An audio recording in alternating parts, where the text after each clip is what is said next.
सुनने वाले सभी श्रोता साथियों को संबोधित श्री का चैतन्य नमस्कार। आज मैं आपके लिए एक नाट्य कथा लेकर आई हूँ, जिसके अंदर प्रथम चक्रवर्ती श्री भरत जी महाराज का चित्रण किया है और इसका शीर्षक है सौभाग्य या भार। जी हाँ, सौभाग्य या भार। पहला दृश्य है, एक सुसज्जित राज दरबार है और उसमें भरत जी महाराज अपने शानदार सिंहासन पर बैठे हैं। एक के बाद एक बारी बारी से लगातार 3 सेवकों का प्रवेश होता है और तीनों ही सैनिक कुछ न कुछ सूचना लेकर आए हैं। बधाई हो महाराज, बधाई हो। महारानी जी ने सुंदर सलोना पुत्र रत्न हमें प्रदान किया है। वाह वाह वाह वाह महाराज, वाह। बधाई स्वीकारे अन्नदाता, बधाई स्वीकारे अन्नदाता, बधाई स्वीकारे अन्नदाता, अन्नदाता की जय हो। चक्र रत्न बनवाया है हमारी आयुशाला में। वाह, भरत महाराज जय जय, भरत महाराज की जय जय, हर्ष हर्ष जय जय। महाराज नगरी के बाहर ऊपर में प्रभु ऋषभ देव जी को निरावरण निर्मल केवल ज्ञान केवल दर्शन प्रकट हुआ है। ओह, प्रभु को केवल ज्ञान हुआ है।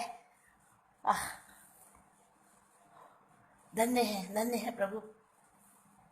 और भरत जी एकदम रोमांच से भर जाते हैं, सिंहासन से उठकर खड़े हो जाते हैं और श्रद्धा विनय भक्ति से दोनों हाथों की अंजलि बनाकर मस्तक से लगाते हैं। सारी सभा के दरबारी भी उसी प्रकार की मुद्रा बनाते हैं और केवली प्रभु ऋषभदेव भगवान की जय, केवली प्रभु ऋषभदेव भगवान की जय।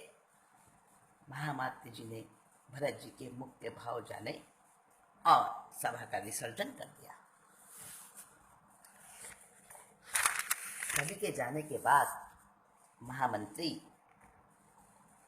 भरत जी के पास आते हैं, जो कि उनके सखा भी हैं और महामाते का भी निर्वहन करते हैं, वो पद का भी।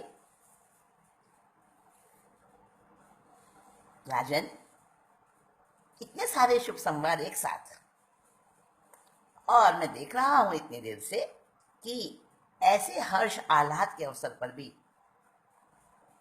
आप प्रसन्न नहीं हैं। पहले 2 संकेत जो आए, संदेश आए, पुत्र रत्न का जन्म और आयुशाला में चक्र रत्न का उपस्थित होना, इन दोनों में से आपको किसी से भी खुश नहीं हुई। और तीसरा संदेश जब आया तब आप एकदम भावुक हो गए, गंभीर हो गए। हाँ महामाते जी, आपने ठीक पहचाना। किंतु राजन, ऐसे हर्षालाद के अवसर पर भी स्वामी की गंभीरता का रहस्य मेरी तुच्छ बुद्धि से बाहर है अन्नदाता। इसका क्या कारण है सम्राट? क्या महामाते को भी हृदय का रहस्य वाणी से समझाना होगा? सम्राट का मेरे प्रति ये जो विश्वास है, ये सेवक उसे अपनी बहुत बड़ी बहुमूल्य उपलब्धि और बेशकीमती निधि समझता है। किंतु महाराज, जो कुछ घटनाएं जिस क्रम से घटती हैं उन्हें तो कोई भी नहीं रोक सकता और ना ही कोई व्यक्ति उनका क्रम बदलने में समर्थ है। महामाते जी, शायद आप ठीक कहते हैं। सम्राट से मेरा निवेदन है कि अपने नियत क्रम में घटने वाली घटनाओं को साक्षी भाव से स्वीकार कर लेना जीवन में जरूरी है और इस महासत्य को आप भुलाएंगे नहीं, ऐसा मेरा विश्वास है। लेकिन मित्र, मैं क्या करूं? निरंतर प्राप्त होने वाली बधाइयों में मेरा राग शेष नहीं बचा है, बल्कि मुझे तो उनसे ऊब होती है। स्वामी, आपकी ऊब को भाग्य की प्रबलता का झोंका कम नहीं कर सकता, बढ़ाता ही जाएगा। क्योंकि रुचि की प्रतिकूलता में भी सौभाग्य तो फलता ही जा रहा है। महामाते, सखा, आपके कहने का मतलब है कि नहीं नहीं नहीं, मुझे मुझे तो ये सद्भाग्य बदनसीबी के भावों से भर देते हैं। नहीं, मुझे नहीं चाहिए ऐसा सद्भाग्य। सम्राट, व्याकुलता नहीं। पुत्र जन्म का सौभाग्य तो शायद बहुतों को मिलता होगा, मगर चक्ररत्न उत्पन्न होना ये कोई साधारण बात नहीं होती। महाराज, अनेक राजे महाराजे तरसते हैं इसकी प्राप्ति के लिए। नहीं चाहिए, नहीं चाहिए मुझे ऐसा चक्रवर्ती बना जो जिनेन्द्र के दर्शन को में अंतराय बन जाए। नहीं चाहिए मुझे चक्रवर्ती बना। मेरा अनुमान भी यही था सम्राट, किंतु सिंधु अपनी गहन गंभीरता को लेकर चलता है। आप इस देश के गौरवशाली राजाधिराज भी तो हैं, जरा ये भी तो विचार करें। नहीं, हम पहले जिन श्रद्धालु भक्त हैं, बाद में कुछ और हैं। दृष्टा क्षमा करें राजन, भावनाओं को सीमा रेखा में रखने में भी आप सामर्थ्यवान हैं। इस सच्चाई से सेवक अपरिचित नहीं है। अपने भावुक चिंतन को एक लक्ष्य वाला बनाने से बचे प्रभु। अपने महामाते की इस समय अनुकूल सलाह के लिए भरत आभारी है। स्वामी, आप चले आयुषशाला की ओर? नहीं नहीं, पहले केवली प्रभु के दर्शनों को मन दौड़ रहा है। देखो, अब और कुछ मत बोलना तुम। अच्छा अच्छा, जो आ गया राजन, आइए आइए, रथ तैयार है। और भरत जी सबसे पहले केवली प्रभु श्री आदिनाथ भगवान के दर्शन करने के लिए गए। उसके बाद ही कोई दूसरा कार्य किया। अगला दृश्य, महारानी सुमंगला बड़ी खुश हैं आज, और भरत जी उनके सामने खड़े हैं। भरत के ललाट पर मंगल तिलक कर रही है महारानी सुमंगला। और उसी क्षण भरत के आंसू जब उनके चरणों को भिगोने लगे तो वो चौंक गई, गरज कर बोली, मेरे दूध से पुष्ट भरत क्षेत्र के भावी भाग्य विधाता, प्रथम चक्रवर्ती, महाभाग्यवान ऋषभपुत्र भरत की इस असमय कायरता का कारण राजमाता जानना चाहती है। माँ, माँ क्षमा प्रार्थी हूं माँ। 6 खंड साधने के लिए जाते हुए इस मंगल वेला में भरत के आंसू हमें हैरान बना रहे हैं। इसके पीछे क्या कारण है? सौभाग्य के धनी पुत्र, बताओ। मातेश्वरी, मातेश्वरी, भरत को चाहे और कुछ भी कह लो, मगर मगर माँ, सौभाग्यशाली मत कहना, मत कहना कभी सौभाग्यशाली। क्यों क्यों ना कहूं, क्यों ना कहूं? तुम्हारा सौभाग्य सूर्य। नहीं नहीं माँ, आज अभागे भरत को अपने ही बहन भाइयों और उन नागरिकों से ईर्ष्या हो रही है जिन्हें आज से ही भगवान की दिव्य ध्वनि प्रतिदिन सुनने का महान सुअवसर प्राप्त होगा। और मैं ये असहाय विवश भरत रणभूमि में। पुत्र, पुत्र, इतनी अधीरता क्यों बेटा? माँ, असीम दुख और पीड़ा से हृदय फट रहा है मेरा। माँ, ऐसे दिव्य भव्य समय से वंचित होना, ये भरत राजनीति के दांव पेचों में फंसा है। ऐसे सौभाग्य से मैं वंचित हो रहा हूँ। युद्ध संचालन में तल्लीन होने को लाचार हूँ माँ मैं इस समय। बेटा, कर्तव्य पथ भावुक होने की अनुमति नहीं देता है। ये परामर्श भरे शब्द राजमाता के हो सकते हैं, किंतु भरत के अंतस को समझने वाली उसकी वात्सल्यमयी माँ के नहीं हो सकते। बेटा, बेटा भरत, मैं तेरे भीतर में धड़कती हुई वेदना को समझती हूँ, परंतु भरत का भारतवर्ष अखंड होना चाहिए, 6 खंडों में बटा हुआ नहीं। ये भी तो यथार्थ है, और तुम समझते हो इसे। क्या करूं माँ, मैं क्या करूं? कर्तव्य की ठोकर बुद्धि सहन कर सकती है, परंतु भक्ति से सदा बोल हृदय नहीं सह सकता इसे। इस व्याकुल व्यथा को रोक नहीं पा रहा हूं आज माँ, रोक नहीं पा रहा हूं। पुत्र, आंसू पोछो। चक्रवर्ती की आंखों में आंसू शोभा नहीं देते पुत्र। सबके सामने ऐसा मत करो, व्याकुलता है ये। क्या मां के सामने भी आंसू बहाने में भरत को सोचना होगा? भरत, अभी तुम राजमाता के द्वारा अखंड साम्राज्य हेतु मंगल विदा को खड़े हुए एक कर्तव्यनिष्ठ शासक हो, अबोध बालक नहीं। ओह ओह, क्षमा करे राजमाता, विजय अभियान के लिए प्रस्तुत है ये पत्थर हृदय भरत। इसे फौलाद बन जाने का आशीर्वाद देती रहना ममतामयी माँ। यशस्वी भव, विजयी भव। बहुत शीघ्र ही हम 6 खंडों के एक छत्र सम्राट भरतेश्वर चक्रवर्ती का स्वागत करेंगे। मां आशीर्वाद। यशस्वी भव पुत्र। और भरत जी 6 खंडों को जीतने के लिए चल देते हैं अपना व्यथित हृदय लेकर। अगला दृश्य है,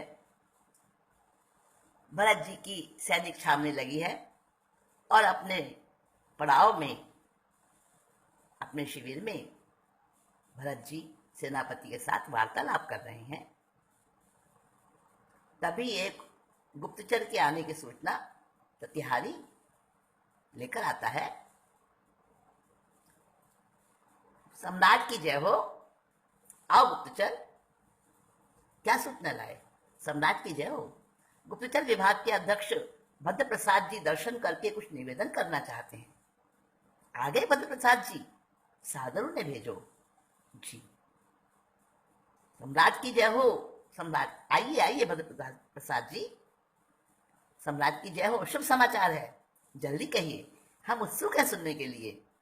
स्वामी, सभी क्षेत्रों से विजय के संवाद हैं और विशेष बात यह है स्वामी कि जो कार्य इतने समय से जारी घमासान युद्धों से भी नहीं हुआ था ना, वो कल की घटना से संपन्न हो गया है। कल कल कल तो कोई युद्ध भी नहीं था। कल क्या घटना घटी? सम्राट भी तो विश्राम में थे। भद्र प्रसाद जी, आपकी बात समझ में नहीं आई। सेनापति जी, ऋषभ देव भगवान के दर्शनों का जादू है ये सब। अच्छा अच्छा भद्र प्रसाद जी, मैं भी उत्सुक हूं, स्पष्ट बताइए। सम्राट, कल अर्धरात्रि में आप प्रभु के दर्शन करने पधारे थे और आपके निमित्त से भगवान की दिव्य ध्वनि असमय में ही प्रसारित हुई थी। इस घटना का प्रजा पर बहुत ही सुंदर प्रभाव हुआ है। किस प्रकार का प्रभाव? हम समझे नहीं। सेनापति जी, आज सारा आर्यावर्त सम्राट भरत की पुण्यवाणी देखकर उनके सामने नतमस्तक हो चुका है। अच्छा, अब भद्र प्रसाद जी, आप कहना चाहते हैं कि हमारे सम्राट की पुण्यवाणी से प्रभावित है राजे महाराजे, या फिर हमारे सम्राट की वीरता शौर्य से? क्या कहना चाह रहे हैं आप? शौर्य वीरता के साथ ही जनमानस पर सम्राट के प्रति जो श्रद्धा भक्ति उमड़ रही है, उसने तो सबकी मानसिकता पर जादू सा कर दिया है राजन। इससे सब राजाओं का समर्पण आपके प्रति सहज ही हो रहा है। अच्छा भद्र प्रसाद जी, एक बात बताइए। जी सेनापति जी, पूछिए। आपके कथन से ज्ञात हो रहा है कि सम्राट के द्वारा ऋषभ प्रभु के दर्शन करना और उनके दिव्य ध्वनि का छिड़ना एक मजबूत निमित्त बना है रणनीति का। नहीं नहीं, प्रभु के दर्शन और मेरी भक्ति से रणनीति और राजनीति का क्या संबंध बना? प्रभु के दर्शन तो मेरी व्यक्तिगत रुचि और श्रद्धा का प्रतिफल है ना स्वामी। राजनीति अपने लिए सब प्रकार से रास्ते ग्रहण करती है, सब प्रकार से रस ग्रहण कर लेती है। हम समझे नहीं सेनापति। प्रभु, दिग्विजय करने के लिए सिर्फ जमीन जीतना ही आवश्यक नहीं होता। अच्छा अच्छा सेनापति जी, जमीन जीतना ही जरूरी नहीं होता, और क्या आवश्यक होता है? आवश्यक होता है, संपूर्ण विजय हेतु आवश्यक है स्वामी कि राज्य विजय करने के साथ साथ जनता का हृदय भी जीता जाए। बिल्कुल ठीक कहा सेनापति जी आपने। धर्मप्राण जनता तो धार्मिक सद्भाग्य से ही पूरी तरह समर्पित होती है, जैसा कि हमारे स्वामी का सद्भाग्य। देखिए ना, उनके जाते ही असमय में ही केवली भगवान की दिव्य ध्वनि प्रसारित होने लगी। कितनी बड़ी पुण्यवाणी है इनकी। नहीं नहीं नहीं, मैं अपनी भक्ति का राजनीतिक लाभ उठाना नहीं चाहता। सम्राट, ये तो आपकी महानता है। नहीं सेनापति जी, सुनिए सुनिए सम्राट, आपकी महानता है, किंतु आपके चाहने और ना चाहने से सौभाग्य सूर्य का उदय रुकेगा नहीं, और सद्भाग्य के धनी को उसका लाभ जरूर मिलता है, जरूर मिलेगा। मैं नहीं चाहता कि आने वाला इतिहास कल ये कहे कि भरत का जिनेंद्र दर्शन भी राजनीतिक लाभ का कार्य था। राजनीतिक लाभ के लिए उसने जिनेंद्र भगवान के दर्शन किए थे। सम्राट, सारी सबकी चाहे पूरी हो, ये संसार में कभी होता नहीं है। आज चारों दिशा का कण कण आपके सौभाग्य की महिमा से गूंज रहा है। सौभाग्य मेरे जैसे का महान है या हमेशा जिनेश्वर भगवंतों की देशना सुनने वालों का? बताओ जरा सेनापति। कठिनाई से एक आध बार लाभ लेने वाले मुझको भीड़ की सोच भाग्यवान मान रही है। हाय रे, कैसी विडंबना है ये। महाराज, ऐसे अवसर पर आपकी खिन्नता कुछ समझ नहीं पड़ रही। भद्र प्रसाद जी, आप नहीं समझोगे, छोड़ो इस बात को। बार बार इस चर्चा से प्रभु भक्ति का वियोग मुझे ज्यादा ही सताने लगता है। सम्राट, हाँ सेनापति जी, जब जब जनता और आप सभी मुझे भाग्यशाली सौभाग्यशाली होने की बधाइयां देते हैं, तब तब मैं ये प्रसन्नता से स्वीकार भी नहीं कर पाता हूँ। ओहो ओह, अभागे भरत को सौभाग्य मत कहो, मत कहो, मत कहो, मत कहो, मत कहो, मत कहो। सम्राट बहुत व्याकुल है, चले गए। क्या हो रहा है? अच्छा अच्छा सेनापति जी, आज्ञा दीजिए।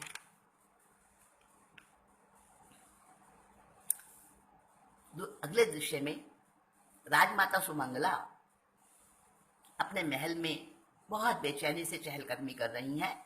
उन्हें अपने पुत्र भरत की प्रतीक्षा है। चंपा, हुक्म राजमाता। भरत को इतनी देरी क्यों हो रही है? प्रतिहारी को भेजकर पता लगा लो जरा। जी अन्नदाता, प्रतिहारी बता गया है कि बस आ ही रहे हैं सम्राट। इतने समय से यही तो कह रही है तू, आ ही रहे हैं, आ ही रहे। राजमाँ, आज आपने वेणी भी नहीं गूंथी, लाओ मैं अभी गूंथ देती हूँ। रहने दे, मुझे कौन देख रहा है? सारे लोग तो मेरे भरत को ही देखने में लीन हैं। और देखे भी क्यों नहीं, विष्णु को जीतकर आने वाला राजाधिराज क्षितिज सम्राट चक्रवर्ती है वो तो आज। और आप भी तो उन विश्वजीता चक्रवर्ती महाराज की माँ हैं, तो आपको भी तो सब उत्सुक होकर देखेंगे ना, देख रहे हैं ना। छोकरी, तू मेरे से मजाक करती है? ओए माँ, छोड़ो ना। मजाक नहीं राजमाता, सच्ची सच्ची बोली मैं। वेणी गूंथने दो ना। राजमाता, सम्राट नगर में पधार चुके हैं। अरे हट चंपा पीछे। सच्ची सच्ची माधुरी, हिले हिले इतना ही ना। वाह, सम्राट का तेजस्वी भाल आज बड़ा सुंदर लग रहा है राजमाता। अच्छा माधुरी, तूने देखा मेरे लाल को? हाँ दादा। अच्छा, तो सबकी नजरें उसी पर टिकी होंगी ना। हाँ, नजर लग गई तुम्हारे लाल को। अरे बेला, दीप्ति, अरे सुमन, कहाँ हो सब? हाँ जी, हाँ जी अंदर, जी अंदर था। हाँ जी जी जी जी महाराज जी, अंदर था। आपने पुकारा? हारी लड़कियों, क्या कर रही हो तुम? जल्दी से नजर उतारने के लिए धुनी और मिर्ची लोबान ला कर रख दो यहाँ। अरे वो जिदे फाड़ फाड़ के क्या देख रही हो? आते ही नजर उतारूंगी मेरे लाल की। चक्रवर्ती सम्राट भरतेश्वर महाराज की जय हो। छह खंड के एक छत्राधिपति चक्रवर्ती सम्राट भरतेश्वर महाराज विजयी हो। जय हो, विजय हो। भगवान ऋषभ देव की जय हो, विजय हो। सम्राट आगे राजमाता। वो देखो आंगन में।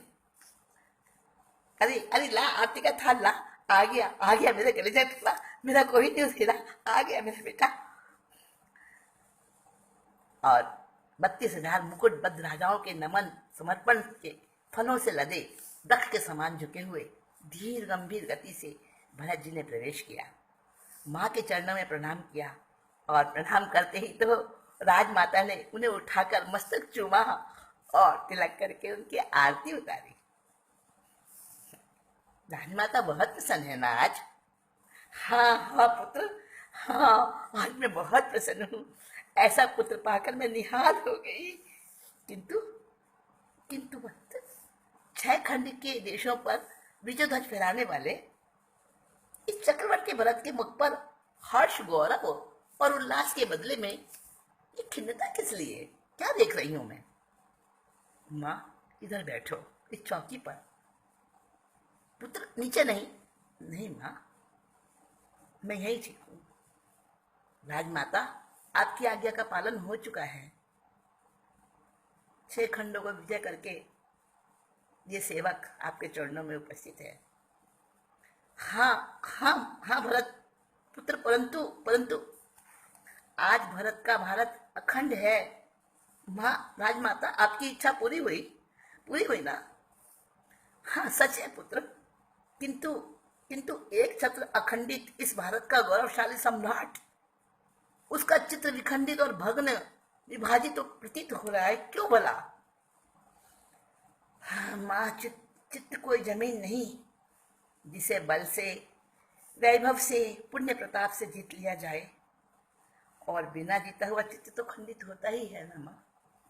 पुत्र तुझे क्या हो गया है? पुत्र क्या हो गया है? कैसी बैकी बैकी बातें कर रहा है तू? कुछ नहीं माँ, कुछ भी तो नहीं हुआ है मुझे मातेश्वरी। मैं अंतस की गहराई से अनुभव कर रहा हूं कि आपका कथन सत्य है। मेरा कथन? क्या मतलब? मैं स्वीकार रहा हूं मां कि मेरा चित्त खंड खंड है, और ये भी स्वीकार रहा हूं कि मैंने अपना चित्त जीता नहीं, सिर्फ दुनिया जीती है। क्या क्या कह रहा है पुत्र तू? क्या? मुझे कुछ समझ नहीं आ रहा। हाँ मां, चित्त को जीतने लेने वाला 6 खंड का राज्य नहीं लेता, बल्कि उसे तो अखंड आत्मानंद के साम्राज्य की प्राप्ति हो जाती है। और मैं जीवन के उस परम सार्थक सत्य से वंचित हूं, तो माँ बताओ मैं क्यों कर उत्साहित हो पाऊंगा? पुत्र मेरे बच्चे, छोड़ो ये अवसाद और खिन्नता की बातें।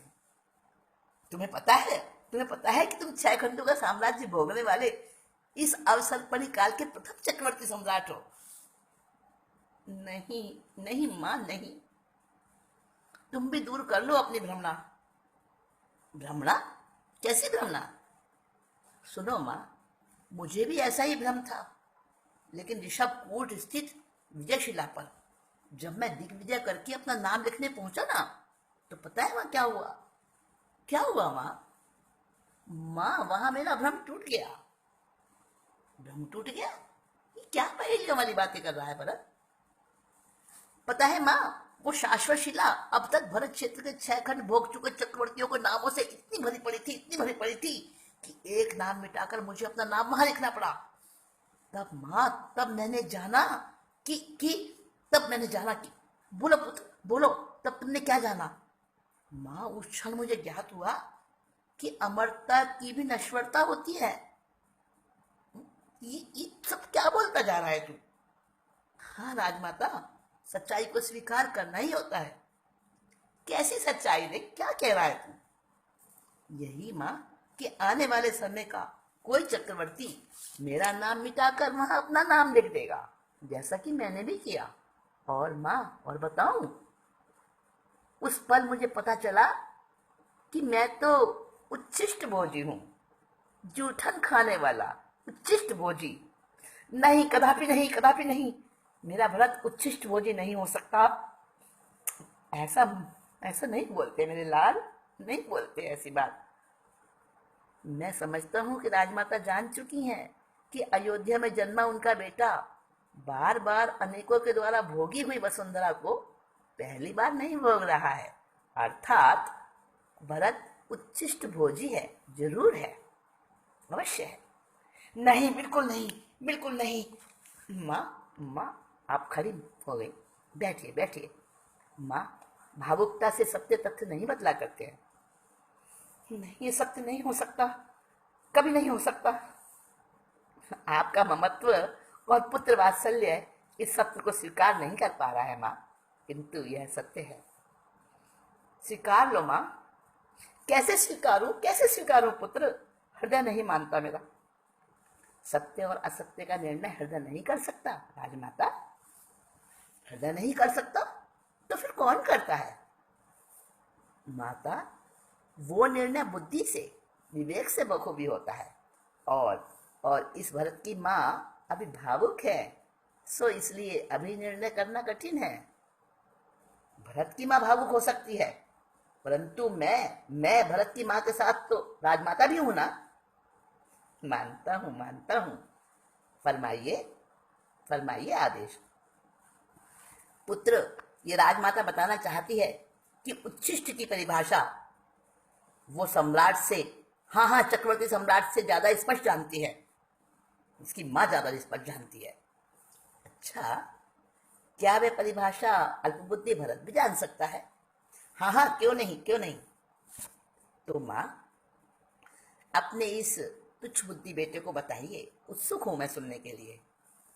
बेटे मेरे, उच्छिष्ट भोज और उच्छिष्ट भोग भीख में मिलते हैं, भुजबल और शौर्य से नहीं मिलते। जबकि तुमने तो अपनी भुजाओं बल से, अपने शौर्य बल से इस राज्य को, इस 6 खंड के आधिपत्य को प्राप्त किया है, समझे? सत्य कहा मां आपने, किंतु सुनो भरत, सम्राट भरत ने ये साम्राज्य अखंडित चक्रवर्ती पना अपने भुजबल से पाया है। भीख में मिले बिना होने से इस उपलब्धि को उच्छिष्ट बोझ नहीं कहा जा सकता, समझे पुत्र? क्यों भूलती हैं राजमाता कि उच्छिष्ट भोजन के लिए भी तो प्राणी लड़ते हैं ना, और अंततः संघर्ष में जीतने वाले को वह उच्छिष्ट भोजन अपने भुजबल से ही प्राप्त होता है, जैसे कि कौवे, गिद्ध वगैरह, कुत्ते वगैरह। नहीं, ये चक्रवर्तीत्व तुम्हारे पुण्य का प्रताप है पुत्र। उच्छिष्ट भोजन भी सहजता से सबको कहाँ मिल पाता है राजमाता, अर्थात उसकी प्राप्ति भी तो पुण्य योग से होती है ना। भरत, तुम तो बहस करते हो। माँ, बात सत्य को समझने की है, इसे बहस मत कहो। अच्छा, बड़ा सयाना हो गया है मेरा पुत्र। हाँ, फिर ये साम्राज्य मेरे बल का प्रतिफल भी तो नहीं है ना माँ। अजीब बात करता है रे। तेरे नहीं तो किसके भुजबल से प्राप्त हुआ है ये? जरा मैं भी तो सुनो। माँ, भुजबल से तो इसे भुजबली ने, यानी मेरे अनुज बाहुबली ने अर्जित किया था। आपके हिसाब से तो ये साम्राज्य बाहुबली का ही है। बाहुबली? अब तो वो सर्वत्यागी मुनि बनने वाले हैं। नहीं, वो राज्य को कहाँ स्वीकार करेंगे। हाँ माँ, मैं भी तो यही कह रहा हूँ कि इस समूचे वैभव को जीत कर भी त्याग देने वाले वो बाहुबली मुनिराज सच्चे सौभाग्यशाली तो वही हैं। कहाँ वो प्राप्त करके भी सारा ऐश्वर्य तिनके की तरह छोड़ देने वाले, और कहाँ मैं, उनके त्यागे हुए साम्राज्य को उच्छिष्ट भोजी बनकर इतराता हुआ भोगने वाला। पुत्र क्या कहता जा रहा है तू? कह लेने दो माँ मुझे, कह लेने दो माँ। तड़प रहा है मेरा हृदय, मेरा अंतर्मन। अपनी लाचार भोग लिप्सा पर बड़ा क्षुब्ध हूं मैं आज। बोलो माँ, क्या अब भी आप नहीं मानेंगी कि भरत चक्रवर्ती सम्राट कहलाने वाला वास्तव में वो भरत उच्छिष्ट भोजी है? बोलो माँ, नहीं मानोगी अब भी? धन्य है बेटा तू, धन्य है तेरा उत्कृष्ट वैरागी भाव। ये जगत तेरी उज्जवल कीर्ति सूरज चांद रहने तक हमेशा ये कहकर गाएगा, भरत जी घर में ही वैरागी, भरत जी घर में ही वैरागी, वो तो अन्न धन सबके त्यागी, भरत जी घर में ही वैरागी। करोड़ 18 तुरंग हैं जाके, करोड़ 84 पागी, लाख 84 गज रथ सोहे, तो भी बने नहीं रागी, भरत जी घर में ही बैरागी भरत जी, घर में ही बैरागी। 3 करोड़ गोकुल घर सोहे, 1 करोड़ हल साजे। नवनीति 14 रत्न घर जाके, मनवांछा सब भागी भरत जी, घर में ही बैरागी भरत जी, घर में ही बैरागी। वो तो अन्न धन सब के त्यागी भरत जी, घर में ही बैरागी। 4 करोड़ मन नाज उठे नित, लौंग लाख 10 लागे। करोड़ थाल कंचन मणि सोहे, लौण लाख 10 लागी भरत जी, घर में ही बैरागी भरत जी, घर में ही बैरागी। जो जल बीच कमल अंतःपुर, नाही भये वो रागी। भविजन हो ये सोई और धारो, भविजन हो ये सोई और धारो। सोई पुरुष बड़ भागी भरत जी, घर में ही बैरागी। नहीं भया सोई रागी भरत जी, घर में ही बैरागी। वो तो अन्न धन सब के त्यागी भरत जी, घर में ही बैरागी भरत जी। बेटा, तेरी ये उज्जवल कीर्ति 4 सुधा रहेंगे तब तक कि हमेशा जगत गाएगा, जगत इसको गुनगुनाएगा। तेरी तेरी यश कीर्ति फैलेगी रहती दुनिया तक। पर माँ, ये सब भी मेरे विषय में क्या सत्य होगा? क्यों नहीं होगा पुत्र? इसे वैराग्य कहते हैं क्या माँ? अरे बाहुबली और वृषभ सेन जैसे ऋषभ पुत्रों के वैराग्य की टक्कर में भरत का तुच्छ आडंबर वाला वैराग्य भला कहाँ ठहर सकेगा माँ? मेरी समझ में नहीं आती बेटा, तेरी निराशा भरी बातें, निराशा से भरपूर बातें मेरी समझ में कुछ नहीं आती। माँ, तू ही बता, तेरी कुक्षी से जन्मे हैं वृषभ सेन, जो आज पूज्य पिताश्री भगवान ऋषभ देव से दीक्षित होकर उनके गंधर्व बन चुके हैं। क्या वो इस भरत से ज्यादा भाग्यशाली नहीं है? हाँ हाँ हाँ, भाग्यशाली हैं, किंतु माँ सुनंदा के पुत्र बाहुबली के सौभाग्य और वैराग्य की तुलना में तेरे उच्छिष्ट भोजी पुत्र भरत की क्या औकात है माँ? पुत्र, क्या बोलता है तू? हाँ, राजमाता के पुत्र भरत का राग चाहे उनके वश की बात नहीं है, किंतु उस भरत की श्रद्धा, ज्ञान, विवेक धोखा नहीं खा सकता। ये अभागा भरत भले ही इस चक्रवर्ती पने को छोड़ ना सके, पर इसमें रहकर गर्व की अनुभूति भी नहीं कर सकता, कदापि नहीं कर सकता। माँ, भरत मेरे लाल, संभाल खुद को पुत्र, संभाल।